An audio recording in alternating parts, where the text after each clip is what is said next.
আসসালামু আলাইকুম। Gym ICD গিয়ারের পক্ষ থেকে সবাইকে স্বাগতম। আজকে আমরা এইচএসসি 2025 সালের আইসিডি সাজেশন দেখব। এই সাজেশন ফলো করলে ইনশাল্লাহ আইসিডিতে ভালো কিছু করা সম্ভব। 5টি অধ্যায়ের জন্য 5টি ভিডিও তৈরি করেছি। এটি হচ্ছে প্রথম অধ্যায় আমাদের। তো প্রথম অধ্যায়ে কিছু টপিকস আছে। প্রথম অধ্যায়ের টপিকসগুলো খুবই ইজি। প্রথম অধ্যায়ের টপিকগুলোর তোমরা প্রথমে বাংলা মিনিংগুলো খুঁজে বের করবে, তারপর এগুলোর সংজ্ঞা পড়বে, কোথায় কোথায় ব্যবহার হয়, কিভাবে ব্যবহার হয়, এগুলো পড়লেই এনাফ। প্রথম অধ্যায় এবং দ্বিতীয় অধ্যায় মিলে কিন্তু প্রতি বছর 2টি থেকে 3টি সৃজনশীল প্রশ্ন আসে। দেখো এখানে আমি উদ্দীপকগুলো দিয়ে দিয়েছি। এই উদ্দীপকগুলো ফলো করলেই তোমার প্রশ্নের যে ধারাটা সেটা বুঝতে পারবে, কীভাবে প্রশ্ন প্যাটার্ন আসে সেটা তুমি বুঝতে পারবে। দেখো, জনাব মেহেদী হাসান একজন গবেষক। তিনি উচ্চ ফলনশীল আলু উৎপাদনের জন্য গবেষণা করছেন। তার হাতে একটি আঁচিল ছিল। এরপর তার বন্ধু ডাক্তার সুদীপ্ত এর কাছে চিকিৎসার জন্য যায়। এরপর ডাক্তার শীতল তাপমাত্রায় রক্তপাতহীন অপারেশন করলেন। তোমাকে যদি প্রথম অধ্যায় থেকে অ্যান্সার করতে হয় তাহলে অবশ্যই উদ্দীপক তোমাকে বুঝতে হবে যে উদ্দীপকে টপিকগুলোর মধ্যে কোনটাকে নির্দেশ করছে। তো এখানে ক নাম্বারটা দেখো, বলছে এআই এর পূর্ণরূপ কী। তো আমরা সবাই জানি এআই এর পূর্ণরূপ হচ্ছে আর্টিফিশিয়াল ইন্টেলিজেন্স, ঠিক আছে। এটির বাংলা হচ্ছে কৃত্রিম বুদ্ধিমত্তা। খ নাম্বার দেখো, তথ্য তথ্য উপাত্ত এক নয়, ব্যাখ্যা করো। আমরা সকলেই জানি তথ্য এটার ইংরেজি হচ্ছে ইনফরমেশন এবং উপাত্ত এটার ইংরেজি হচ্ছে ডেটা। তো তথ্য হলো গোছালো কতগুলো ডেটা এবং প্রক্রিয়াকরণকৃত ডেটা, যেটার একটি পূর্ণ অর্থ থাকে। অপরদিকে তো উপাত্ত হচ্ছে তথ্যের ক্ষুদ্রতম একক।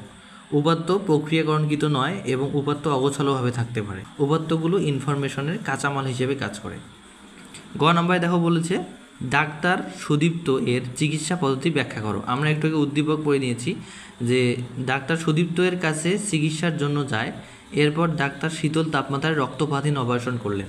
মনে রাখবা, শীতল তাপমাত্রা এবং রক্তপাতহীন অপারেশন বললে এটি ক্রায়োসার্জারিকে নির্দেশ করে।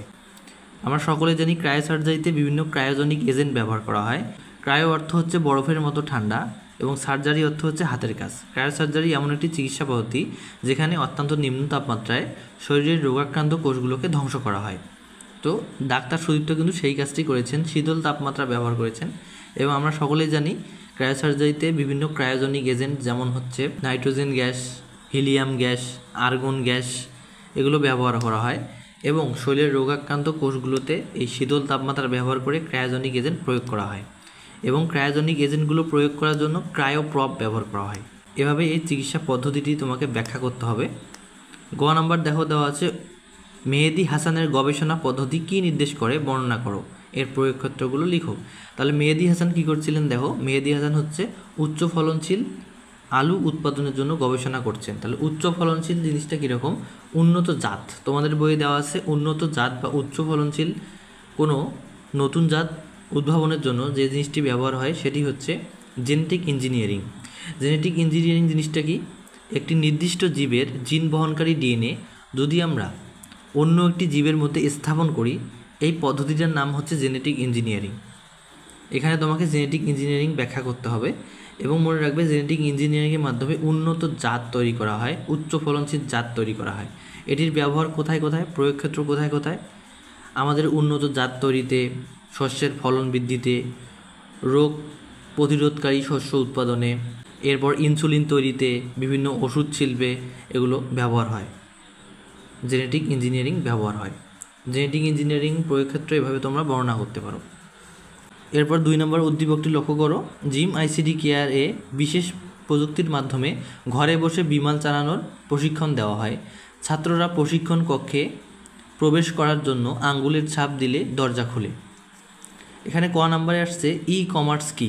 ই কমার্স কী, ই কমার্স হলো অনলাইন ব্যবহার করে পণ্যের কেনা বেচা। তেমন দেখো বিভিন্ন অনলাইন প্ল্যাটফর্ম আছে, অনলাইন প্ল্যাটফর্মে যে পণ্যের কেনা বেচা করা হয় সেটি হচ্ছে ই কমার্স। এরপর দেখো অ্যাকচুয়েটর এবং ম্যানিপুলেশন ব্যাখ্যা করো। অ্যাকচুয়েটর ম্যানিপুলেশন এটা তোমরা রোবোটিক্সে পেয়ে যাবে।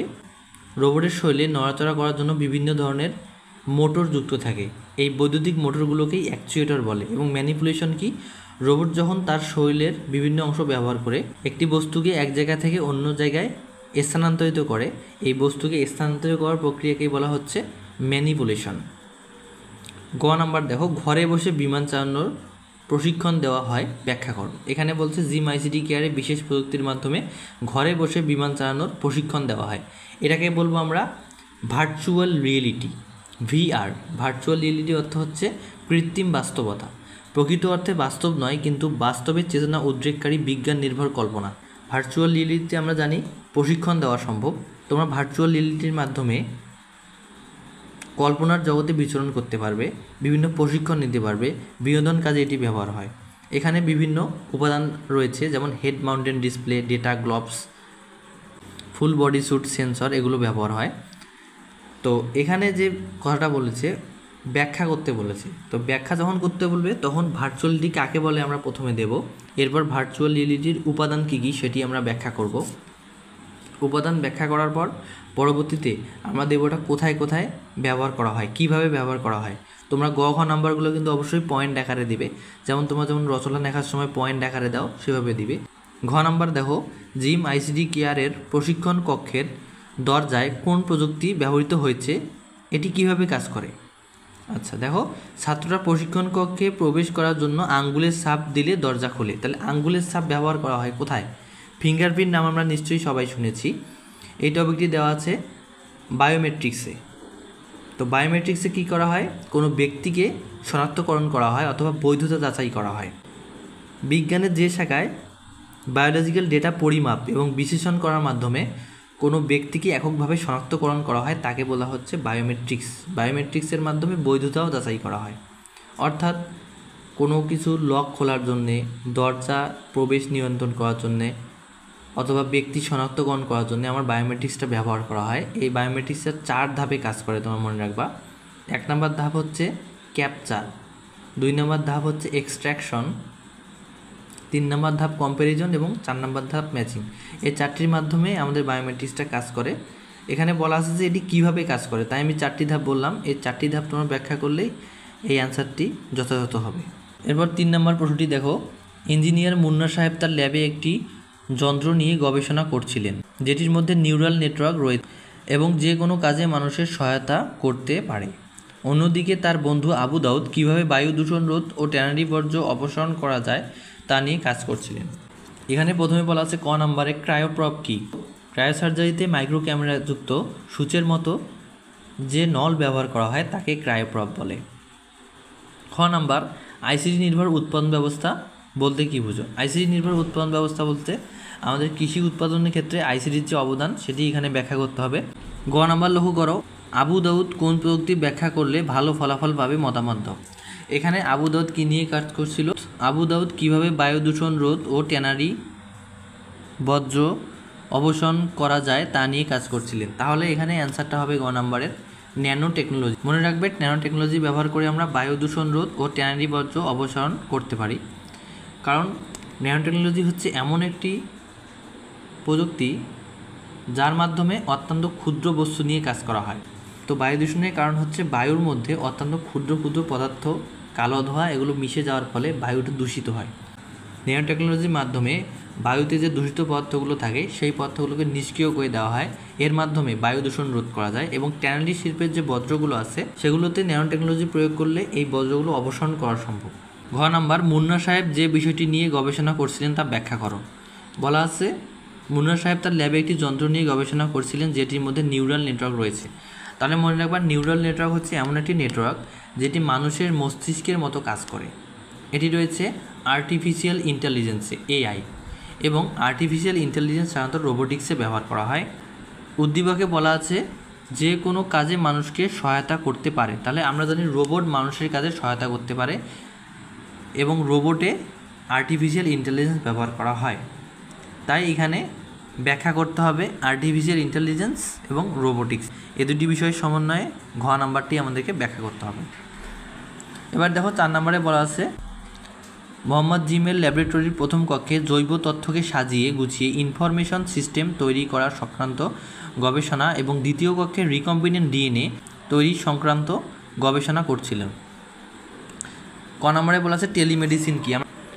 আমরা জানি টেলিমেডিসিন এমন একটি পদ্ধতি যার মাধ্যমে দূরে অবস্থান করেও ডাক্তারের সেবা নেওয়া যায় এবং ডাক্তার কনফারেন্সিংয়ের মাধ্যমে রোগীকে প্রেসক্রিপশন দিয়ে থাকে, সেবা দিয়ে থাকে। খ খ নাম্বার স্মার্ট হোম কি ব্যাখ্যা করো। স্মার্ট হোম হচ্ছে স্বয়ংক্রিয় একটি হোম সিস্টেম যার মাধ্যমে স্বয়ংক্রিয়ভাবে কোনো বাড়ির তাপমাত্রা, বাড়ির আলোকসজ্জা, বাড়ির যে কোনো বিষয়বস্তু নিয়ন্ত্রণ করা যায়। গ নাম্বার দেখো, মোহাম্মদ জিম ল্যাবরেটরির প্রথম কক্ষে যে বিষয় নিয়ে গবেষণা করছিল তা ব্যাখ্যা করো। তাহলে এখানে প্রথম কক্ষে কিসের কথা বলা আছে? জৈব তথ্যকে সাজিয়ে গুছিয়ে ইনফরমেশন সিস্টেম তৈরি সংক্রান্ত গবেষণা। মনে রাখবে, যখন আমরা জৈব তথ্য নিয়ে গবেষণা করব, সাজিয়ে গুছিয়ে রাখবো, সেটি হচ্ছে বায়ো ইনফরমেটিক্স। বায়ো ইনফরমেটিক্সের মাধ্যমে জৈব তথ্য ভাণ্ডারকে সংরক্ষিত করে রাখা হয় এবং এখান থেকে প্রয়োজন অনুযায়ী তথ্য খুঁজে বের করা হয়, তথ্যগুলোকে সাজিয়ে গুছিয়ে উপস্থাপন করা হয়। বায়ো ইনফরমেটিক্সে 4টি শাখা আছে। কী কী শাখা? 1 নম্বরে হচ্ছে আণবিক জীববিদ্যা, 2 নম্বরে হচ্ছে প্রোগ্রামিং, 3 নম্বর হচ্ছে ডেটাবেস, 4 নম্বর হচ্ছে গণিত এবং পরিসংখ্যান। এই 4টি শাখার সমন্বয়ে আমাদের বায়ো ইনফরমেটিক্স তৈরি হয়েছে। তো আমাদের গ নম্বরে ব্যাখ্যা করতে হবে বায়ো ইনফরমেটিক্স। ঘ নম্বর, ল্যাবরেটরির দ্বিতীয় কক্ষের গবেষণা কোন প্রযুক্তিকে নির্দেশ করে? প্রযুক্তিটি বিশ্লেষণ করো ও এর ব্যবহার লিখো। ল্যাবরেটরির দ্বিতীয় কক্ষে রিকম্বিনেন্ট ডিএনএ নিয়ে আলোচনা করা হয়েছে। তো এটি হচ্ছে জেনেটিক ইঞ্জিনিয়ারিং। জেনেটিক ইঞ্জিনিয়ারিং আমাদেরকে ব্যাখ্যা করতে হবে। এরপর জেনেটিক ইঞ্জিনিয়ারিংয়ের ব্যবহারগুলো কোথায় কোথায় হয় সেটি আমাদের বলতে হবে। আমরা একটু আগে দেখলাম জেনেটিক ইঞ্জিনিয়ারিংয়ের মাধ্যমে উন্নত জাত তৈরি করা হয়, উচ্চ ফলনশীল জাত তৈরি করা হয়, ওষুধ তৈরি করা হয়, ইনসুলিন করা হয়, আরও অনেক ক্ষেত্রে এগুলো ব্যবহার করা হয়। ঘ নাম্বার এটি ব্যাখ্যা করতে হবে এবং কিছু কিছু টপিক তোমাদের ভালো করে পড়ে নিতে হবে। দেখো, নিচের টপিকগুলো সংজ্ঞাও ব্যাখ্যা পড়বে। ই বুক, ক্যাড মানে হচ্ছে কম্পিউটার এইডেড ডিজাইন, ক্যাম মানে হচ্ছে computer aided manufacturing, satellite, cryogenic agent, email, internet, teleconferencing, video conferencing, nano technology, bottom up, top down, এই দুটি পদ্ধতি পড়বে যেটি ন্যানো টেকনোলজির অন্তর্ভুক্ত।